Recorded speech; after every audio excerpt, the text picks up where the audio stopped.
We had a bit of a 10-year plan of where we wanted to be, and we've sort of hit that a bit earlier than we'd intended. We wanted somewhere that was good soils and close to the coast and all this sort of thing, and we've sort of struck that here. It's the best office in the world. Why wouldn't you want to be working out here every day? This is our home property at Tunga. We breed organic breeder cattle. We're actually grass farmers. We are beef producers, but we're grass farmers. And then our beef is a byproduct of that. Doing Project Pioneer, they've taught us how to prepare for the best and the worst. The Project Pioneer is a collaboration with WWF, which would surprise a lot of people, the federal government and Reef Trust, which is funding it, other organisations, RCS, the producers. There's over 870,000 hectares and 50 businesses that are in the project. That's a massive impact that we will have over the next few years. Project Pioneer for us is a chance to provide an opportunity for beef producers to get some of the world-class training on offer through groups like RCS, and the funding made available by the Australian Government's Reef Trust enables us to bring some farmers into that training system. And once they get the training and implement sustainable practices, those practices that are good for them and good for their farm, we know are good for the reef. Us as WWF have the Great Barrier Reef as one of our priority areas. It's a reef that over half the coral has died in the last generation, and we know that those impacts are coming from the catchments that drain onto the reef. So if we can support farmers to adopt practices that are good for them and good for the reef, we're not just limiting impacts, but we're actually seeing farming become part of the solution towards saving the reef.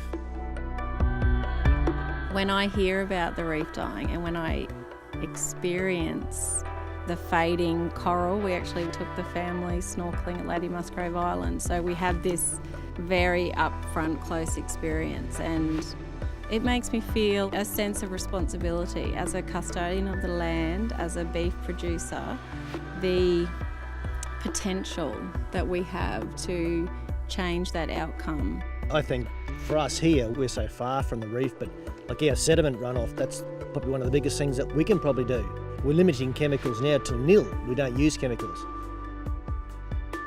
It's devastating to know that farming is responsible to some respect of reef dying.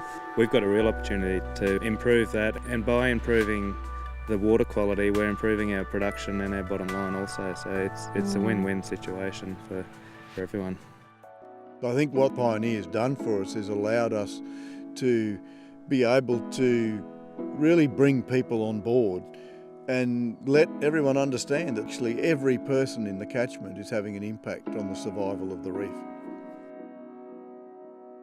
So if everyone does a little bit to improve the situation, that's less impact on the reef. And I mean, the reef is vital for our nation's welfare, but it's also vital for the environment. Sediments issue is one issue that's killing the reef, and we can help keep our soils where they're meant to be, then why wouldn't we be doing it? Because without our soils, we haven't got our grass, we haven't got our cattle, we're not making a dollar. It doesn't matter what industry you're in, everyone's got to do their part, and just because we're not right next to the reef or we don't necessarily go out on it all the time, doesn't mean that balance isn't being affected. And it can be affected by such a huge amount of different factors. But if we're doing the very best that we can with our land asset, then we're doing our part. I have belief that certainly in Australia and in other parts of the world, we've been mining our agricultural soils and resources, certainly in the Western world, for the last 200 years. And we cannot keep that up, whether it's in cropping or whether it's in grazing, and we have to change that. And in the grazing lands and the rangelands, it's the grazing management system that reverses that process. And that's quite easy to do, and it's not rocket science. And once you improve the ecosystem, you get a better water cycle, you get better biodiversity, better soil health, more carbon, more ecosystem services into the system. And all that makes it more profitable. So it's a win-win in every direction. Tingle Hill has been in the family since 1960. Grandfather bought it. We're the third generation to be running it now, so we're in the process of turning the place into cells at the present too. So you're playing your small part, and if we can get all these people to play the small part together and collaborate, then I think it makes you feel good that you are running a business that has that environmental footprint in their mind. I think that's a really positive thing, especially for graziers.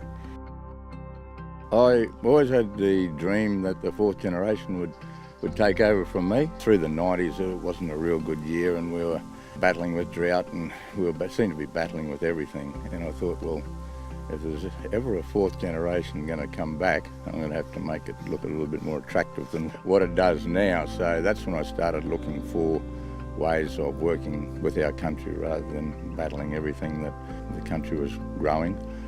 I can take you to any one paddock out here, and the power of cell grazing is that, you know, the paddock only gets grazed on average 7 days a year, and the rest of the days it's resting. We've seen the improvements, so it's a hell of a win for us. What we're trying to do is nothing different to some practices that have been around for a long time. We recognise the importance of intensity of grazing, and then we want to give it one hell of a good rest. And we're coming out the other end so far with some great results. We're really seeing massive production in our grasses. We're not reseeding anything.